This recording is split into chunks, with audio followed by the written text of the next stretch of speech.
قل هو الله أحد الله الصمد لم يلد ولم يولد ولم يكن له كفوا أحد.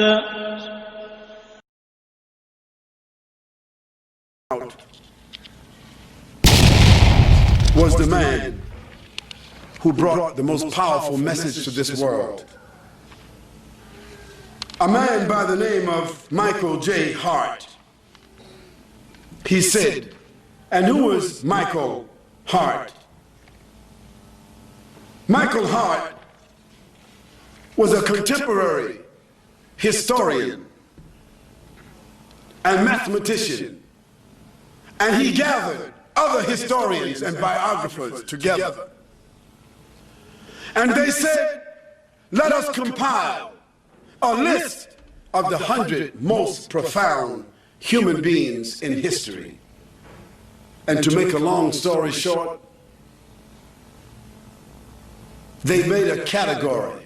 They set up 32 different categories by which to compare and produce these 100 most great, profound human beings. And let me tell you what Micheal H Hart said. He said that Muhammad S.A.W, he placed him at the head of his list. And those with him could not dispute it because categorically he earned that position. And Micheal H Hart said, I would have liked to choose Jesus Christ because I'm a Christian. But there were several categories that honestly I could not choose him because Jesus Christ was not a father. Muhammad, he was. Jesus Christ was not a husband. Muhammad, he was. Jesus Christ was not a statesman. Muhammad, he was. Jesus Christ was not a warrior. Muhammad, he was. And Jesus Christ was not a ruler. Muhammad, he was. And so Micheal H Hart and his other collaborators, they said, the greatest human being that has impacted history and all annals of documented history, it had to be Mohammed S.A.W. And that statement you will find it in the archives of the Time magazine, of the New York Times, the magazine they put out. It's in their archives. You can read it. And in some of the bookstores here in Australia, other places, or you can go on the website and put in Micheal Hart, and you will get a website. Put it into Google, and you'll get it, and you'll see the evidence there. But let me read to you what some others have said about Muhammad, the man, and his message. George Bernard Shaw said, if a man like Muhammad S.A.W. were to assume the dictatorship and rulership of the modern world, he would succeed in solving its problems that would bring it much needed peace and happiness. Micheal H Hart said, my choice is Muhammad. To lead the list of the world's most influential persons may surprise some readers and may be questioned by others, but he was the only man in history who was supremely successful on both the religious and secular levels.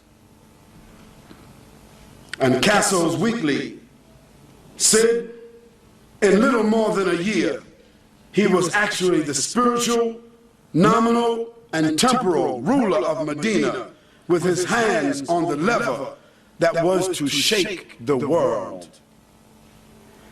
Billions of Muslims all over the world throughout the last 1400 years have accepted the religious teachings of Muhammad S.A.W.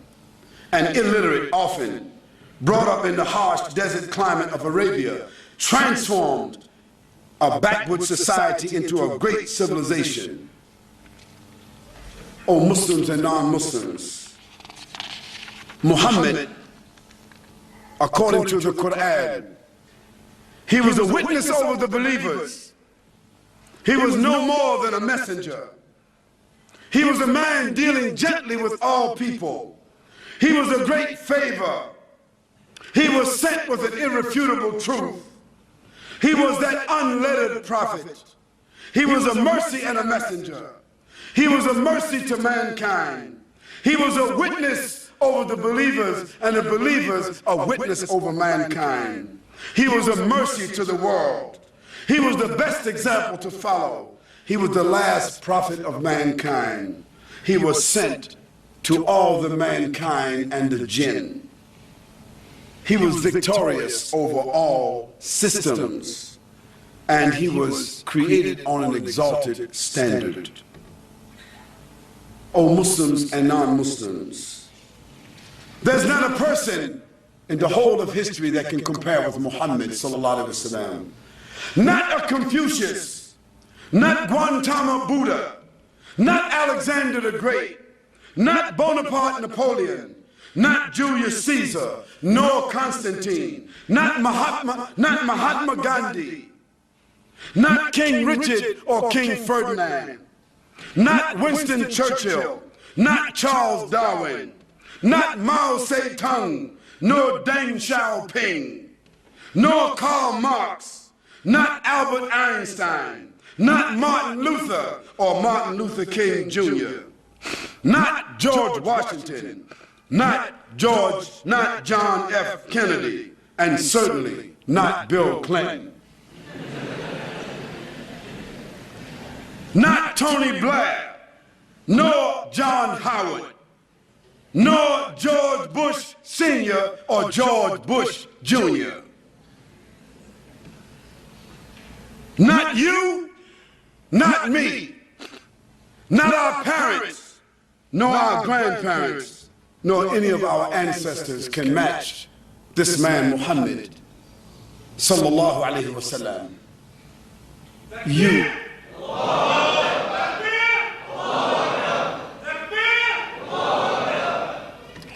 To the non-Muslims, I say to you, you will be fortunate, you will be blessed if you have the courage to read about Muhammad sallallahu alaihi wasallam tonight.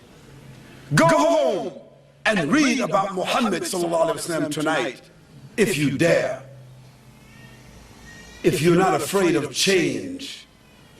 Because if you read about Muhammad sallallahu alaihi wasallam with an open heart and an open mind, there's a chance that love for this man and respect for this man will come into your life, come into your heart, come into your mind, come into your family and your home, and you also may want to be a follower of Muhammad sallallahu alaihi wasallam. And if you should choose to do so, you will never elevate his name. You will never increase any blessings to his ummah, but you will benefit your own selves. And so we invite you to embrace, to understand, to respect that man Muhammad sallallahu alayhi wasallam and his message. Wa aqulu qawli hadha wa astaghfirullah li wa lakum ya Allah ghafur rahim bi rahmatika ya arhamar rahimin.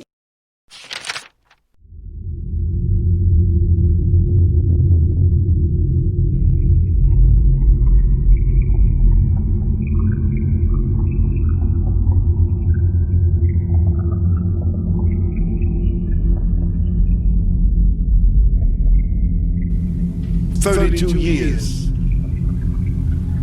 the Muslim frontier spread from the Arabian Peninsula all the way to what is now Italy, all the way to what is now Spain, all the way to what is now West Africa, all the way to what is now Indonesia, all the way to what is now China.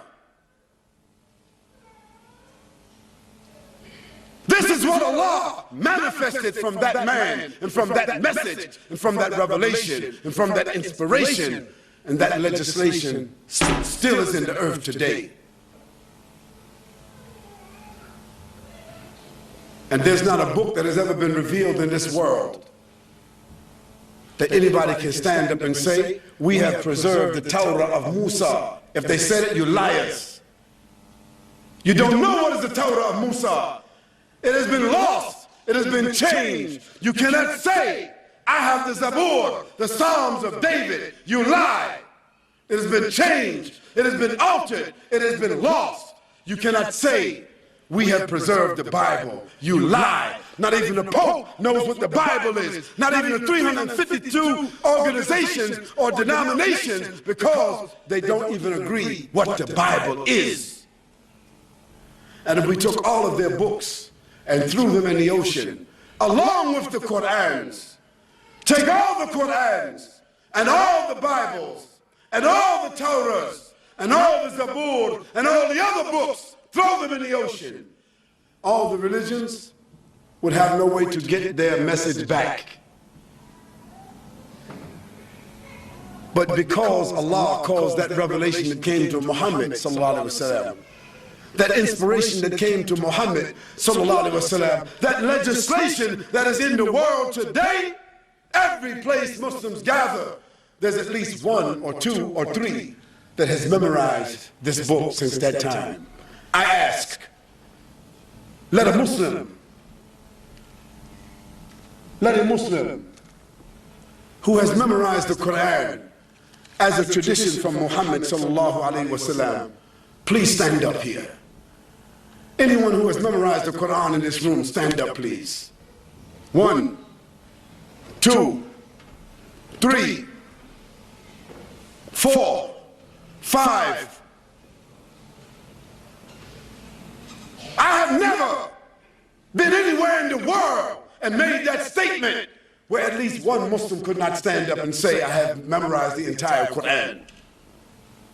This is the evidence that Allah subhanahu wa ta'ala said He will preserve it, and He has preserved it to the hearts of the believers. That is the message of Muhammad sallallahu alaihi wasallam. That is the evidence of his message. O Muslims and O non-Muslims,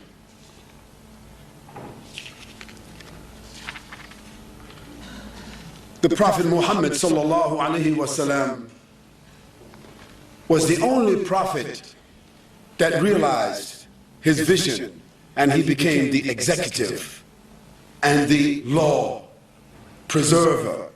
He was not a law giver. No, the law came from Allah, but he was the executive that executed and guarded that law. Muhammad sallallahu alaihi wasallam, he taught the whole of humanity. He passed on his teaching so that the Quran was preserved and his Sunnah was preserved. We have with us today books like Sahih al-Bukhari, Sahih Muslim, Abu Dawud, Tirmidhi, Nasa'i. We have these books, the Sahih Sitta, among them more than 14,000 documented authentic ahadith from the Prophet ﷺ that we can trace right back to his mouth, that we can trace right back to his behavior, that we can trace right back to his approval. No one else has a posterity of documentation like that. The Prophet ﷺ established a model of government that lasted from that time all the way to 1924. From that time, in the 7th century, to 1924. How many centuries is that, Muslims? 1,200 years. The model of government lasted of those following the Prophet ﷺ. And that model of government will come back. It will return. It must return. For Allah subhanahu wa ta'ala, He chose it, and He says, هُوَ الَّذِي أَرْسَلَ رَسُولَهُ بِالْهُدَى وَدِينَ الْحَقِّ لِيُظْهِرَهُ عَلَى الدِّينِ كُلِّهِ وَلَوْ كَرِهَ الْكَافِرُونَ. It is He, Allah subhanahu wa ta'ala, that sent His messenger sallallahu alayhi wasallam with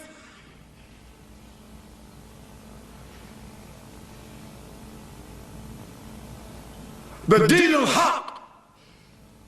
He sent them with the guidance al-Islam, and the Deen al-Haq, al-Islam, the guidance, the Sunnah, and Deen al-Islam, in order that it may be victorious, that it may be over, that it may be superior, that it may be in a position of leverage over every other system. وَلَوْ كَرِهَ الْكَافِرُونَ.